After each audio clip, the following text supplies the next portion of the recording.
हरे कृष्णा। तो आज का टॉपिक है आधी रात आपको याद करके क्या सोचा जा रहा है। ठीक है। अब इस वक्त क्योंकि दिल की बात है, हम पहले लेते हैं टैरो और जरूरत पड़ी तो हम लेंगे ओरेकल। ठीक है। रीडिंग होने वाली है for all science general collective Hindi tarot reading. Okay. सबसे पहले हम लेते हैं इस टैरो को, करते हैं शफल और देखते हैं अब हमें यहाँ पे क्या कार्ड्स मिलते हैं। Let's see. तो हमें कुछ कार्ड्स मिल चुके हैं। चलो देखो, पहला जो कार्ड हमें मिला है वो है पॉसिबिलिटीज। ठीक है, क्या मतलब है इसका? देखो, ये पर्सन कहीं ना कहीं आपको बताना चाहता है कि शक्यताएं जो हैं, पॉसिबिलिटीज जो हैं, वो हमेशा बनी रहती है। ठीक है। हालांकि हम शक्यताओं में क्या ढूंढते हैं, मतलब कि भाई हम अच्छाई ढूंढते हैं या बुराई ढूंढते हैं, वो बस हमारे ऊपर या फिर हम जिस परिस्थिति में अटके हुए हैं उसके ऊपर डिपेंड होता है। ठीक है। ये आपको बताना चाहते हैं कि भाई कभी कभी क्या होता है कि हम किसी की बात सुन के एक अजीबोगरीब परिस्थिति खुद ही तैयार करते हैं। ठीक है। और फिर हम खुद ही कहते हैं कि भाई ये परिस्थिति तो अब हटने का नाम नहीं ले रही, बिकॉज ये हमारे मन से उत्पन्न हुई है। ठीक है। हमारा जो मन है वो अब इसको कंट्रोल कर रहा है। ठीक है। एंड मन को कंट्रोल करना कोई आसान बात तो है नहीं, है ना? तो ये पर्सन आपको सिंपल बोल रहा है कि भाई अगर आपके मन में कोई आशंका आ गई है तो सबसे पहली बात है कि आप उसके बारे में अपने मन को, अपने चित्त को क्लियर कर दो। ठीक है। कि भाई कौन सी बात आपको परेशान कर रही है, या फिर जो आपने सुना है आप उसके ऊपर इतनी चर्चा क्यों कर रहे हो, या फिर ऐसी कौन सी बात है जो आपको जिंदगी में आगे बढ़ने नहीं दे रही। ठीक है। इसलिए पर्सन कह रहा है कि पॉसिबिलिटीज जो है वो हमारे पास हमेशा रहती हैं, बस हम उसमें अच्छाई ढूंढते हैं या बुराई, ये कंप्लीटली हमारी ऊपर या फिर जिस परिस्थिति में हम अटके हुए हैं उसके ऊपर निर्भर करता है। ठीक है। सेकंड जो कार्ड आ चुका है वो है टोटालिटी। देखो, ये आपको एक सिंपल बात बोल रहे हैं कि एक दूसरे के ऊपर विश्वास करना ये किसी भी रिश्ते के लिए बहुत ही जायज़ डिमांड होती है। ठीक है। चाहे आप उसे दोस्ती का रिश्ता कह दो या फिर आप उसे रिश्तेदारी कह दो, है ना? या फिर आप उसे लव का रिश्ता कह दो। देखो, अगर आपने रिश्ते को निभाना है तो एक दूसरे के ऊपर ट्रस्ट करना काफ़ी इम्पोर्टेंट है। ठीक है। लेकिन क्या होता है ना कि जैसे कि मान लो हमने बस किसी अरे गरे पे ट्रस्ट कर लिया और उसने हमारा ट्रस्ट तोड़ दिया तो दुख होता है। लेकिन जब हमारा कोई अपना ही हमारा दिल तोड़ता है तो और भी ज़्यादा दुख होता है, और वो ऐसा दुख होता है कि वो हम चाहकर भी दिल से नहीं निकाल सकते। ठीक है। तो ये पर्सन आपको सिंपल कह रहा है कि अपने दिल को इतनी तकलीफ क्यों देना। ठीक है। जैसे कि मान लो आपको इनके बारे में कुछ पता चला या फिर किसी ने कुछ कह दिया और आपने बस इनके बारे में सोचना शुरू कर दिया। ठीक है। देखो, जिस वजह से ये सब शुरू हुआ आप उस वजह के बारे में जानना स्टार्ट कर सकते हो कि भाई इनकी क्या साइड है, ये क्या बोलना चाहते हैं, इन्होंने अगर कोई चीज़ की है तो उसके पीछे का रीज़न क्या था, कारण क्या था, ये भी तो आप उनके थ्रू जान सकते हैं। यही बात वो आपको बताना चाहते हैं। ठीक। देखो, यहाँ पे क्लिंगिंग टू द पास्ट, चाहे जो हो जाए, इनको एक बात आपकी थोड़ी सी खटकती है कि आप भूतकाल पे बहुत ज़्यादा कनेक्टेड रहते हो। ठीक है। देखो, आप किसी भी रिश्ते में देख लो उसमें गलतियों की गुंजाइश 100% होती है। ठीक है। चाहे वो छोटी गलती हो या फिर बड़ी गलती हो। देखो, गलती होना कोई बड़ी बात नहीं है, हर कोई छोटी मोटी गलती करता रहता है। लेकिन गलतियों की बात सीखना ये बहुत इंपॉर्टेंट है। ठीक है।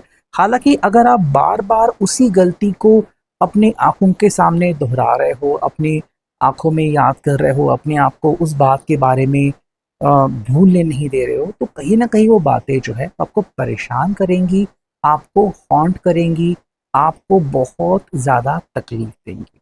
ठीक है।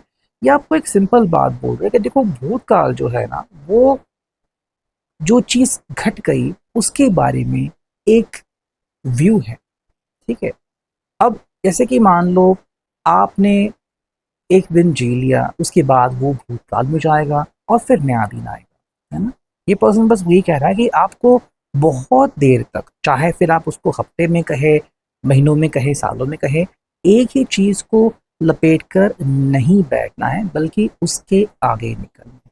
ठीक है, देखो यहाँ पे है पेशेंस। आई थिंक इनके हिसाब से जो बात आप में कमजोरी उत्पन्न करती है वो है पेशेंस। ये आपको एक सिंपल बात बोल रहा है कि पेशेंस बहुत इंपॉर्टेंट है। ठीक है, और ऐसा नहीं कि हर एक व्यक्ति के पास पेशेंस पहले से ही होता है। कुछ लोग, जैसे कि आपने देखा होगा, चाहे वो आपके दोस्त हो, रिश्तेदार हो, कि एकदम से आग बबूला होते हैं, एकदम से गुस्सैल बन जाते हैं। छोटी सी बात भी हो जाए, मान लो ग्लास टूट गया तो भी एकदम से उनके अंदर मान लो ज्वालामुखी फूट पड़ता है। तो ऐसे भी कुछ लोग होते हैं, लेकिन जिंदगी में पेशेंस रखना काफ़ी इम्पोर्टेंट है। अगर हमने पेशेंस छोड़ दिया तो जो हम पाने वाले थे उसको भी हम इजीली जाने देंगे। ठीक है, तो एक बहुत ही बड़ा इम्पोर्टेंट वर्च्यू है, इम्पोर्टेंट गुण है, जिसको ये अपनाने को आपको कहना चाह रहे हैं। ठीक है, नेक्स्ट में मिला है हीलिंग। देखो हीलिंग जो है ना वो हर व्यक्ति के लिए इम्पोर्टेंट है। अगर आपको लग रहा है कि ये पर्सन अपने बारे में कुछ नहीं कह रहा या फिर अपने बारे में क्या कर रहा है, तो देखो ये अपने आप को हील भी करता है। ठीक है, हालांकि हील करने का तरीका जो है वो हर एक का अलग अलग होता है। कुछ लोग जो है वो शांति में हील होते हैं, कुछ लोग जो है वो ध्यान धारणा करते हैं, कुछ लोग मेडिटेशन कैंप्स में जाते हैं, कुछ लोग दोस्ती करते हैं, लोगों से बातें करते हैं, अपने मन को हल्का करते हैं, कंसल्टेशंस लेते हैं। मतलब ऐसी बहुत सारी बातें हैं जो कोई व्यक्ति कर सकता है। कोई व्यक्ति अपने आप को अपनी किसी फेवरेट हॉबी में आ, लगा देता है कि चलो भाई उस कारण तो कम से कम मेरा मन लगा रहेगा और जो भी नेगेटिविटी है वो मुझसे दूर चली जाए। ठीक है, तो यहाँ पे आपको बताना चाहता है कि हीलिंग जो है वो हर व्यक्ति के लिए 100% आवश्यक है। लेकिन वो व्यक्ति हील अपने आप को कैसा करता है और कब करता है वो निर्भर करता है हमारे चॉइसेस के ऊपर।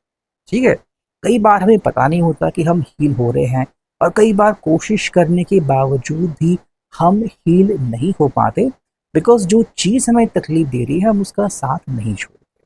ठीक है, तो ये पर्सन आपको बस सिंपल बोल रहे कि पेशेंस रखो और अपने गुस्से को काबू करके रखो।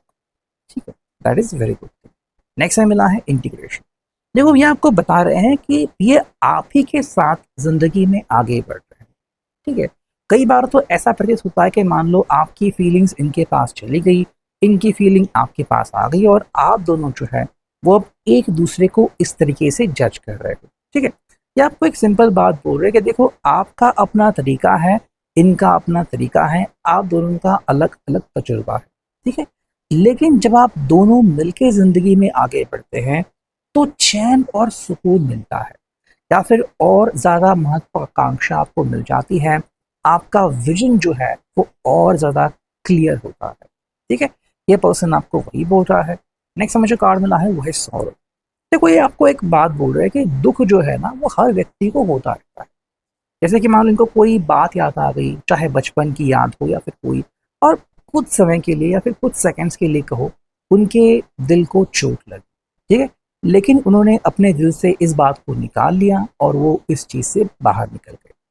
अब आपको लग सकता है कि इस पर्सन ने अपने आप को दुख में क्यों ढकेल दिया। देखो ये हमारे जिंदगी का एक चक्र है जो चलता ही रहता है। कोई व्यक्ति 100% सुखी और कोई व्यक्ति 100% दुखी नहीं रह सकता। ठीक है, उसको सुख और दुख को अपनाना ही होता है। ठीक है, that is a very good thing. And next का जो मिला है वो है मैच्योरिटी। देखिए आपको एक सिंपल बात बोल रहा है कि चीज़ों को ना आप बारीकी से देखना स्टार्ट करो और थोड़ी सी मैच्योरिटी लाओ। मतलब अगर मान लो आप एकदम से अ, बच्चों जैसा व्यवहार कर रहे हो, या फिर एकदम से आप मुंह फुला के बैठ रहे हो, या फिर किसी बात को लेके आप अड़ियल जैसे बन रहे हो कि नहीं अब मुझे ना नहीं सुनना या फिर मुझे वही चीज़ करनी है, तो इसमें क्या है ना, मैच्योरिटी आप खो गए हो। ठीक है, मैच्योरिटी तब आती है कि जब आप देखते हो कि सामने वाला पर्सन नहीं सुन रहा है, लेकिन कम से कम हम हमारे मन को तो समझा सकते हैं कि भाई सामने वाला पर्सन अपना समय गंवाए कोई बात नहीं, लेकिन मुझे मेरा प्रीशियस समय जो है वो बिल्कुल भी नहीं गंवाना है। ठीक है, इसका जो मिला है वो है थंडरबोल्ट, और उसके बाद मिला है गाइडेंस। देखो ये आपको एक सिंपल बात बोल रहा है कि किसकी बात आप सुनते हो ना, उसके बाद आपके साथ क्या होता है ये बहुत हद तक निर्भर रहता है। ठीक, जिंदगी में कुछ परेशानियां आती हैं, और परेशानियां आती हैं तभी किसी का हमें गाइडेंस मिलता है, परेशानियां आ जाने के बाद किसी का गाइडेंस मिलता है, और परेशानियां झेलने से पहले भी हमें किसी का गाइडेंस मिलता है। ठीक है, हालांकि वो गाइडेंस हमारे कितने काम का है, कितने काम का नहीं है, और हमने उसके ऊपर कितना काम किया है, इसके ऊपर बहुत कुछ निर्भर रहता है। ठीक है, तो आपको बस सिंपल चीज बोल रहे हैं कि आप सही व्यक्ति का हाथ थामिए। अगर आपको इनके ऊपर विश्वास है तो हाँ, आप इनका गाइडेंस लीजिए, इनको गाइडेंस दीजिए। ये बिल्कुल भी किसी चीज़ को मना नहीं करेंगे, किसी चीज़ को बुरा भला नहीं कहेंगे। बस ये आपको सिंपल बात बोल रहे हैं कि ज़िंदगी में बहुत सारी चीज़ें होती हैं जो हमने प्लान नहीं की होती, बस वो हमारे डेस्टिनी में होती है, और इसीलिए हमें उसका हिस्सा बनना पड़ता है। ठीक है, सो ये है अभी की reading. I hope it will resonate. Thank you.